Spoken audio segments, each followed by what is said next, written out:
Fears of a possible disruption of peace in the country has prompted a coalition under the auspices of concerned patriots for peace and development to write major embassies in Nigeria, intimating them of a fresh plot by the publisher of Sahara Reporters, Omoyele Sowore, to incite violence through the rested #EndSARS campaign. The letters were addressed to the embassies of the United States, United Kingdom, Germany, France, Canada, among others. They were jointly signed by Dr.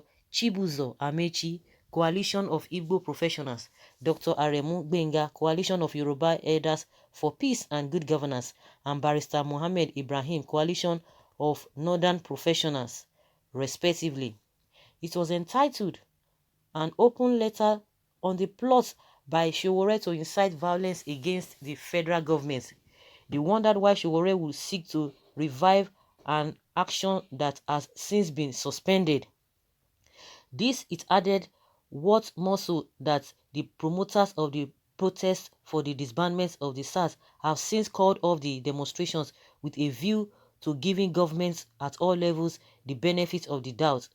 Apart from dissolving the dreaded police squad, the federal and state governments are currently addressing other issues raised, one of which is the establishment of judicial commissions of inquiry to deal with cases of brutality, extrajudicial killings, and other excesses of the defunct SARS.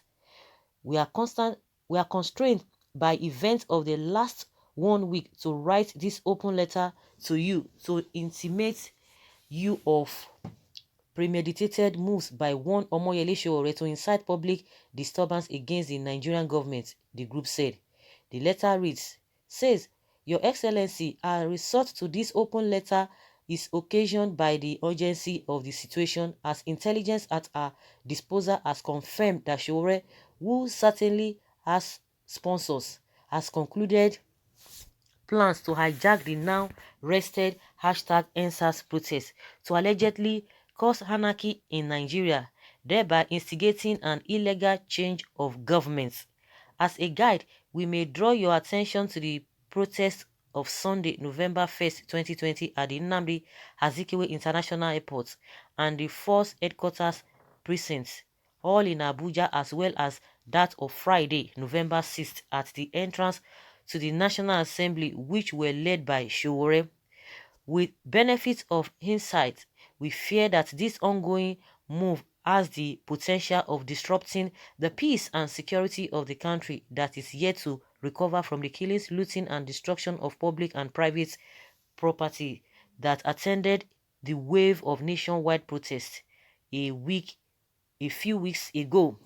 We are alarmed that Sowore, who was barred by a federal high court in Abuja from participating in or addressing public rallies, protests as part of the conditions for his bail, will be spearheading this latest affront.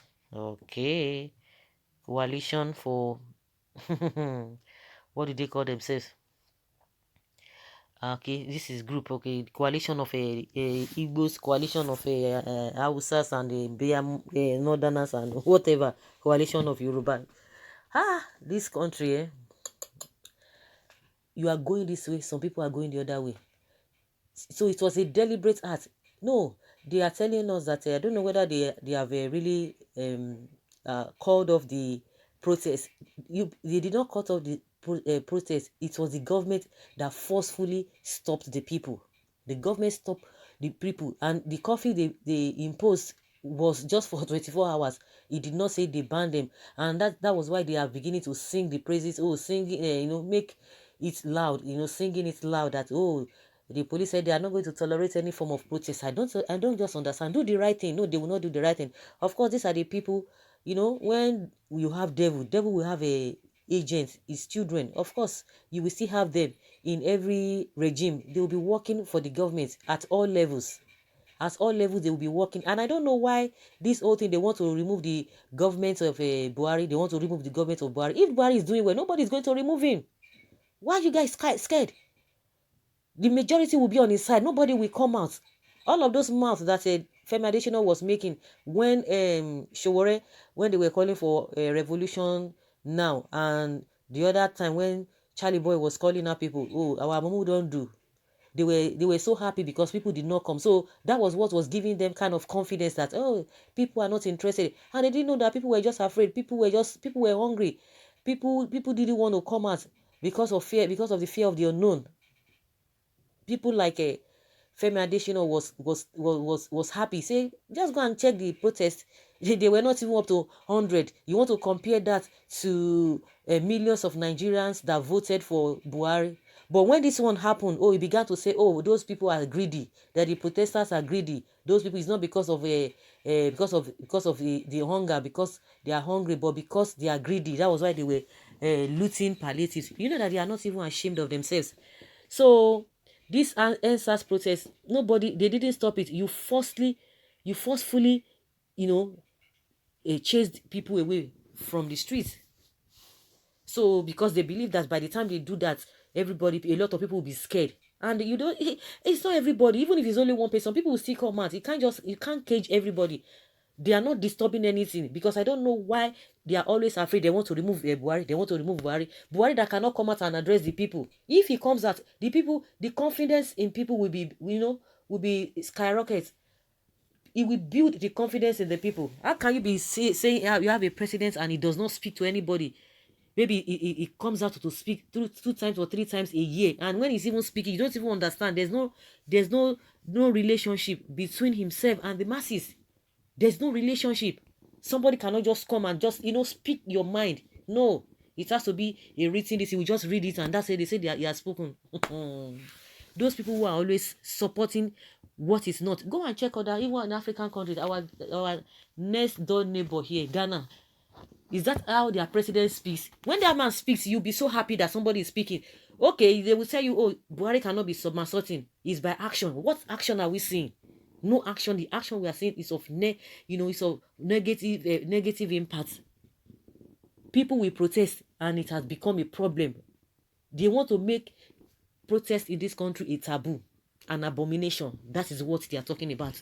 That is what they are looking at, so that people will not be able to talk. Why? What are you afraid of? If you are on the side of the people, nobody can remove any government. If you have done well, no matter what are we talking about? You have done well, then you now say people will not be. They have social media that you are afraid. People will be saying this and this. They will be mentioning what is happening. Those who were supporting, who were trying to justify what is not, you say, oh, everybody is not hungry, people are okay, everything is fine, and you know that quite well that nothing is going on. You can't even tell. Even a blind man cannot be deceived when it comes to that. Now they are arresting all those embassies. Oh, they should do this, they should do that. Well, they are not like our own country that you just tell them anything. They will take their time and know what is happening. They know what is happening. So you want to tell us that they don't know the Nigerian government. So you just write them. They will not say, oh, this man is this man is that. The same way you will tell us that Nnamdi Kanu is this, and the man is moving from places to places. Why is he not being arrested? Can your Shekau come out and do the same thing? So guys, let's hear your opinion. Let's know what you think about this.